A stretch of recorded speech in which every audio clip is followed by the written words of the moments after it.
Here in Maryland, the Affordable Care Act, actually between the Medicaid expansion and the ability to purchase qualified health plans on the exchange, has covered about 450,000 people. So 291,000 through the Medicaid expansion, and then about 150,000 through the exchanges.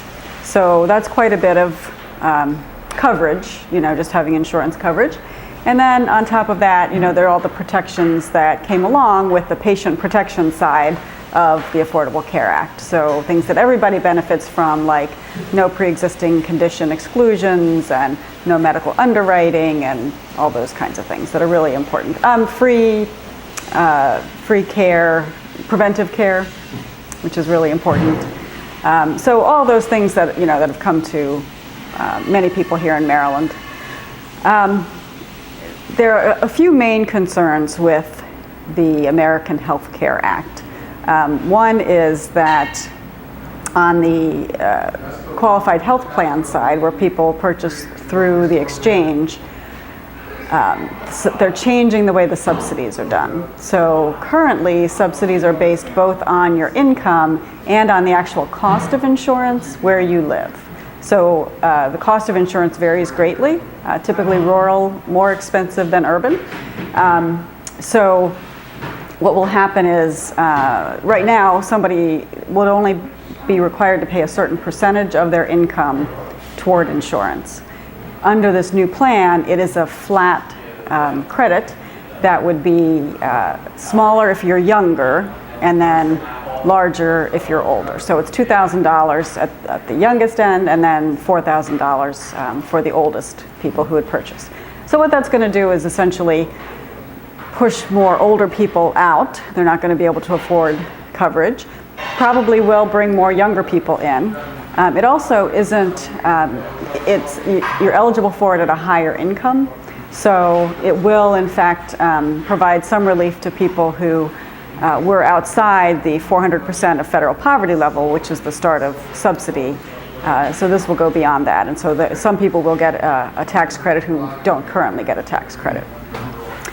The other part of it, though, that's really important to understand is that previously, or under the ACA, there's what's called a 3-to-1 age band. So that means that the oldest people in the insurance exchange could only be charged 3 times what the youngest people were charged.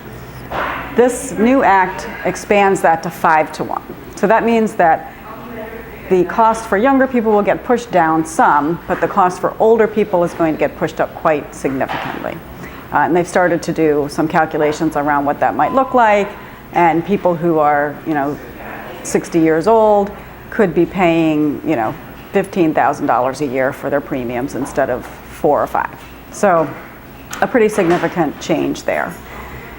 And then on the other side, under the Medicaid system, Medicaid has always been a shared state-federal partnership. So, and it varies based on where you live and what state you live in.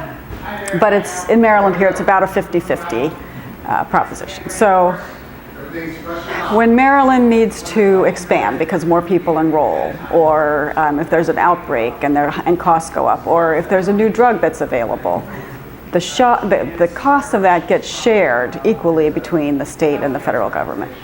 Under this new proposal, and then of course the Medicaid expansion brought many, many more people in Maryland onto Medicaid, people who were single, childless adults up to 138% of the federal poverty level became eligible for Medicaid because Maryland chose to expand. And as part of that expansion, the federal government kicked in 100% initially, and then it eventually scales back to 90%. So it's a good deal for the states, and it gets people covered, so that it also brings in more, the people who are showing up at hospitals have coverage, whereas they, didn't before. So it's really a good deal all around. This American Health Care Act will roll back that Medicaid expansion.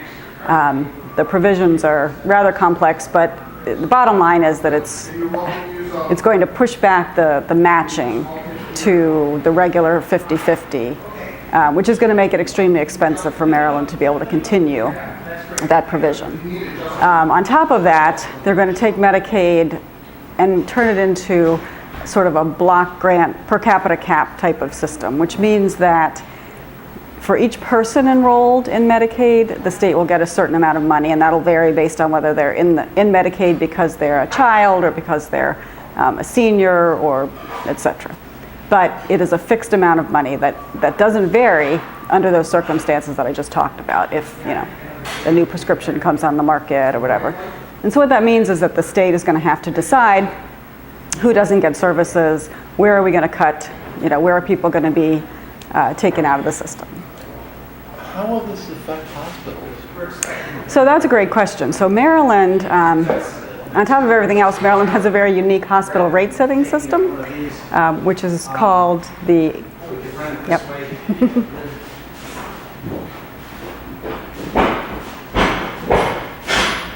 Thought it would be quiet.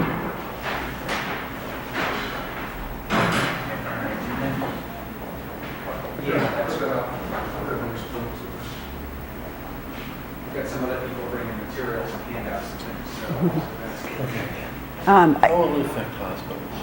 So Maryland has a very unique hospital rate setting system.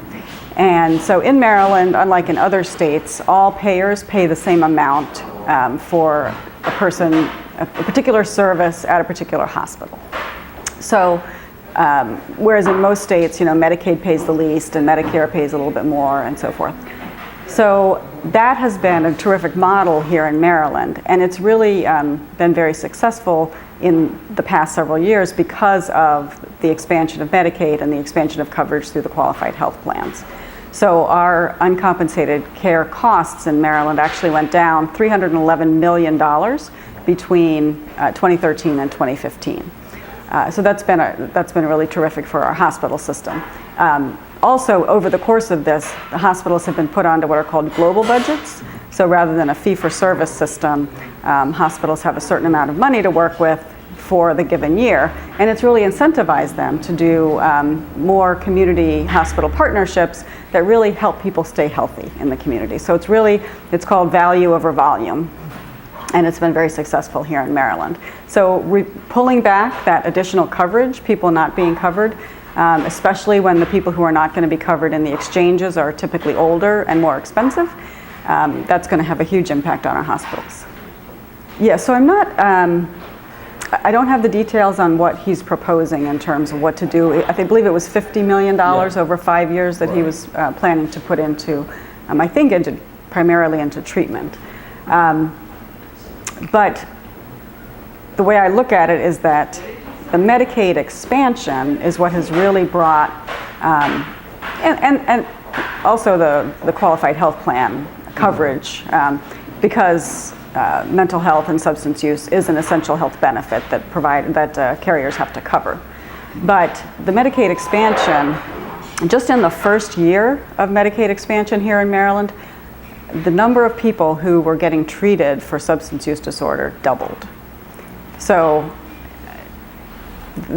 and the expansion itself is bringing in, I think, close to $2 billion a year to Maryland. So while I think it's great that he's looking to do more, I think the first thing we need to do is protect the people who have gotten coverage under the Medicaid expansion and the rest of Medicaid.